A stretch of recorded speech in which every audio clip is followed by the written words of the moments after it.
Now, several more memorials and events will be taking place to honour the Archbishop, his life and legacy. The Anglican Church and the City of Johannesburg will be organising events. I want to take you to our reporter, Lindokuhle Xulu, who joins me now just for more on those plans, an entire week planned to remember the Archbishop. Lindo, why did the City of Johannesburg find this the rather important task to undertake? I mean, a lot of planning here, I would imagine, as well.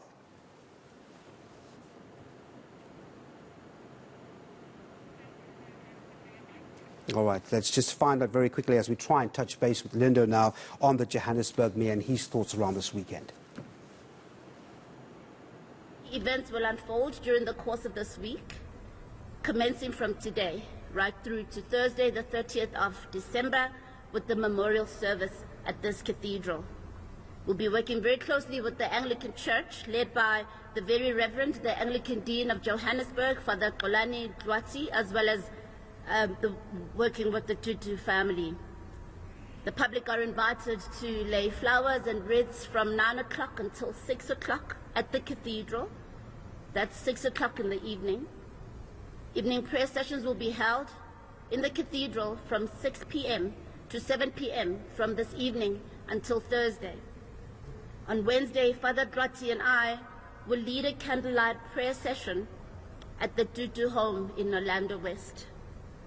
And on Thursday, the Diocese of Johannesburg will hold a memorial service at the St. Mary's Cathedral, the Virgin, which will include a Eucharist and tributes from the City of Johannesburg, the provincial government, the national government, as well as the Church.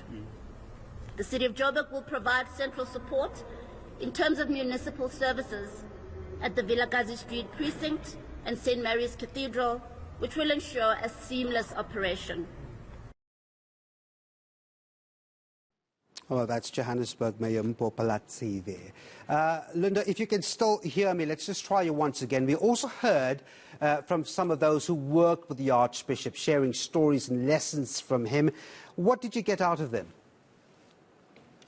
Well, Devan, we did speak to the Dean as well as the Bishop of the church, that is one of the bishops that was there. But one of the things they spoke about was not just about the events that would follow, as you would have heard the mayor outlining some of those events that are going to take place throughout the week, but they also took some time to speak about the man that is the Archbishop.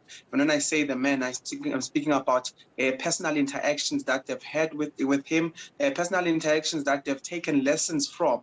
So in terms of the City of Johannesburg, they said that they are partaking in this because the Archbishop would have been seen as a person who started his activism, his political career, if you may say, or put it in that way, but he started it in Johannesburg by becoming the first black dean in that particular Anglican Church. But also when we speak about the people that had worked with him in him becoming the dean and ultimately becoming the bishop, they said that he's a person that really was a human being that is behind what people would have known in terms of his iconic figure and all of the things that he would have been known for. But more than anything, they said that he was a human being that cared a lot about people and those he worked with. Let's take a listen to both these officials from the Anglican Church just speaking about what Bishop Tutu was as a person.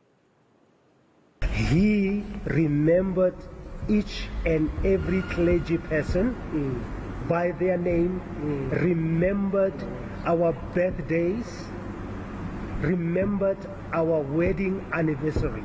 In some of our churches, we always preach this message: you can suffer now, it will be fine in heaven. No. The message is the opposite.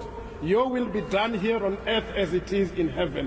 Which means if the people of God are going to experience abundant life, we who are called by God in this time and this age as the leadership, we need to make sure that actually happens. It must not only be in the books of the city, in the books of government, but in practical ways and practical steps that we do. So for me, he was committed to that message. And that is why he spoke so vehemently against the suffering of actually God's people. So, Linda, before I let you go, as we gather up to publicly honour the late Archbishop, I mean, we've got to remember the fact that we're still in the middle of a pandemic. And no doubt authorities are watching those measures when such events take place, aren't they? Well, Devin, quite sure. The Public Safety MMC, that is David Tembe, who was the previous chief, in fact, of the Johannesburg Metro Police Department, is the one that is in charge of security. But more than anything, is in charge of ensuring that such things as COVID-19 protocols would be observed. So the issue of safety, the JMPD officers, those from the emergency management services from Johannesburg, as well as disaster management, that would be the firefighters and other, emergency disaster management personnel, would be on the ground to ensure that nothing happens as far as safety is concerned of the crowds that are expected to gather. But in terms of those crowds, there will be a limitation. We've already seen when we were at the church, at the St. Mary's Cathedral Church, they were already preparing and cordoning off certain parts of the church in terms of the chairs and sitting and setting inside the church. So the Public Safety Department of the City of Johannesburg will be the one that is providing security